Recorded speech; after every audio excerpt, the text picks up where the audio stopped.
to see what do you make of Hillary Clinton's discussion about the reasons she lost? I don't think she's wrong.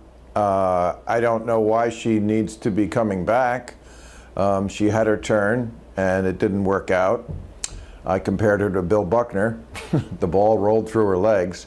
Having said that, she's right about the letter. I don't understand why Director Comey didn't release both. You know, he seemed to be in a tough place. I get it. He had to say something, he thought, 11 days before the election. Why not say that and then also mention the stuff about Russia with Donald Trump? That seemed to be, to me, the fair way to handle it. When Hillary Clinton was asked at the event if misogyny played a role in her loss, she said yes. Do you agree? Of course, absolutely. I think we learned a lot about this country, and we're learning more about it as we watch what goes on with Fox News every day. That is a pretty remarkable turn of events. But you think that that's about a misogynistic problem in American corporate culture, and not just a few bad apples, I'm guessing. Not just corporate culture. You know, I think race is more on the surface, and people talk about it, and there's movements like Black Lives Matter, and I'm glad there are. But I think we thought we were further along on the woman issue than we are, and I don't think we are. I mean, there's something like 80 countries who have had a woman leader. Pakistan has had a woman leader, but not the United States of us. Somehow we lag behind that, and I know a lot of people say, yes, I'd vote for a woman, I just didn't want to vote for that one. Well, let's see next time. When there's another woman put up for president, and I don't know when that's going to happen. It doesn't look like anytime soon. Well, it might be Elizabeth Warren. We don't know. Let me ask you: are there any of the 2020 possibilities? Any Democrats that you like, that you hope get into the race? I still like Bernie Sanders. And I'm constantly, since I turned 60, fighting against ageism. Jerry Brown, you know, is another one who's in his 70s, did a hell of a job turning our state of California around. And I don't know why these people can't be running for office or doing whatever they want, because age is an individual thing. Some people are old at 45, and some people are working the fields in parts of the world at 100. So I don't think we should eliminate somebody just for that.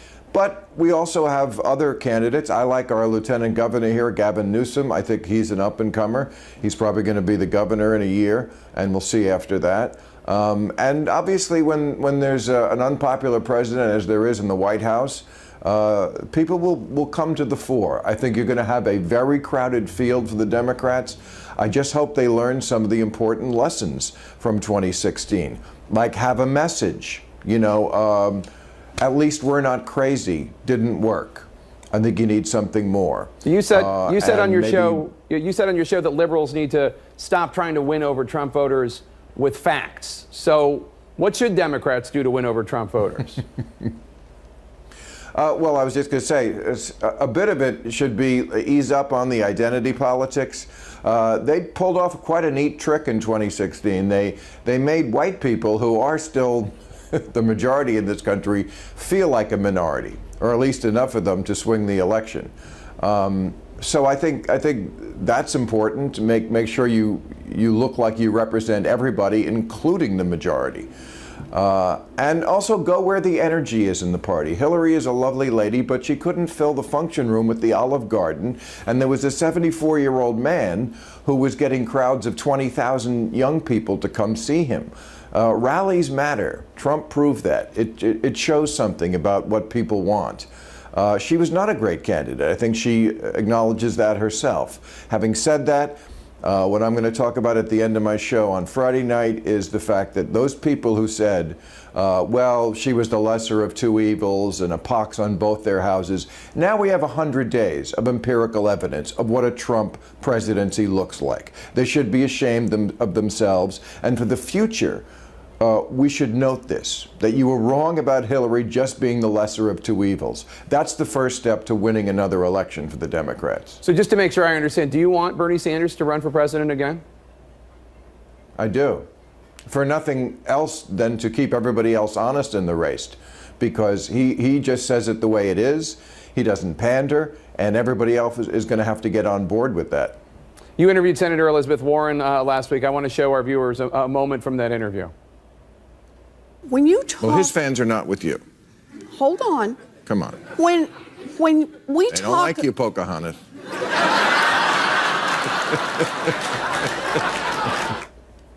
That was a tense little moment there. What did you make of her reaction? And do you think when the president calls her that it's an ethnic slur? Technically, yes. Should we get that upset about it? Of course not. This is, again, one of the problems the Democrats have, is that they obsess about things like Halloween costumes and the name of the Washington Redskins, and there's millions of people in this country who are saying, how about a little bit more of, I'm going to get your job back. That's why they listened to a con man about that. But the point I was pressing Elizabeth Warren on there was about the fact that there was a survey that came out this week that showed Obama voters, the last two before this election, who switched to Trump, by 2-1, they think the Democrats in Congress favor the wealthy more than Trump does. I wanted to know from her, describe to me that disconnect. She said, well, they're angry.